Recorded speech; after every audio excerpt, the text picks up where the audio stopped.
Hello guys, இனிய சூரிய பொங்கல் நல்வாழ்த்துக்கள். ஸோ தை பொருந்தால் வழி பொறுக்குன்னு சொல்லுவாங்க. எல்லோரும் இன்றைக்கி காலையில் சூரியனுக்கு வழிபாடு பண்ணியிருப்பீங்கன்னு நினைக்கிறேன்.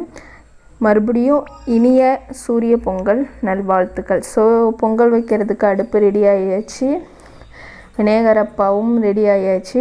ஏன்னா ஒரு சிலர் உங்கள் ஸ்டைலில் பண்ணுவீங்க, நாங்கள் இது மாதிரி தான் படைப்போம். விநாயகரை மஞ்சளில் உருவம் பிடிச்சி வச்சு தான் படைப்போம் பொங்கல். பாருங்கள், ஏன்னா கிராம சைட்லாம் டோட்டலாகவே டிஃப்ரெண்ட்டாக இருக்கும். ஸோ நான் போன வருஷம் எப்படி இப்போ பொங்கல் கொண்டாடணுன்னு சொல்லிட்டு லாஸ்ட்டு வீடியோ எண்டில் உங்களுக்கு அப்டேட் பண்ணுறேன். ஸோ இந்த வருஷம் நான் ஊருக்கு போக முடியல, அதனால் எங்கள் வீட்டிலையே நாங்கள் படைச்சது. இன்றைக்கி காலையில் இது மாதிரி தான் சிம்பிளாக பொங்கல் வச்சு சாமிக்கு படைச்சாச்சு. ஸோ எல்லாருக்கும் இனிய பொங்கல் நல்வாழ்த்துக்கள் ஒன்ஸ் செகண்ட். ஸோ இந்த வருடத்தில் எல்லாருமே இந்த குழந்தை வரனுக்காக காத்துட்ருக்காங்க. எல்லாருக்குமே உங்களுக்கு எல்லாம் சக்ஸஸ் ஆகணும். ஸோ முழு மனதோடு கடவுளை பிரார்த்தனை பண்ணிக்கலாம். ஏன் சூரியனுக்கு ஃபஸ்ட்டு நம்ம பொங்கல் வைக்கணும்?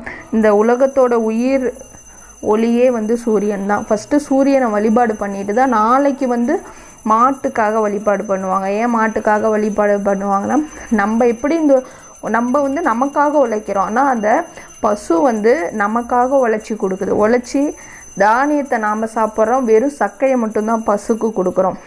பசு மாதிரி ஒரு நல்ல ஜீவன் இந்த உலகத்திலே கிடையாது. ஸோ நிறைய குழந்தைகள் தாய்ப்பால் எதிர்பார்ப்பு இல்லாமல் பசுவோட பால் நம்பி அந்த உலகத்தில் முக்கால்வாசி குழந்தைகள் பிறக்குது.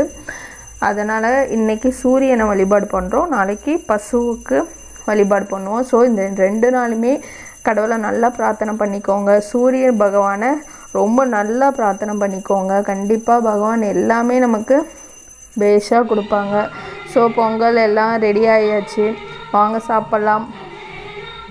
சிம்பிளாக தான் பண்ணேன், வீட்டில் நானும் ஹஸ்பண்டும் இருக்கிறதுனால வேறு எதுவும் பண்ணலை. பொங்கலும் கடலை மட்டும்தான் வச்சேன்.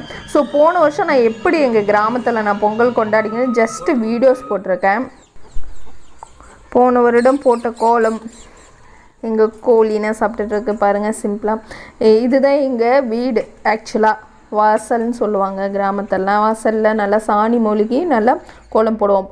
ஸோ எங்கள் ஊரில் இப்படி தான் அடுப்பு வெட்டி தான் நாங்கள் அதுக்கு பொங்கல் வைக்க பெரிய ப்ராசஸே இருக்குது, அப்படி பண்ணுவோம். ஒன்ஸ் அகேன் சூரிய பொங்கல் நல்வாழ்த்துக்கள்.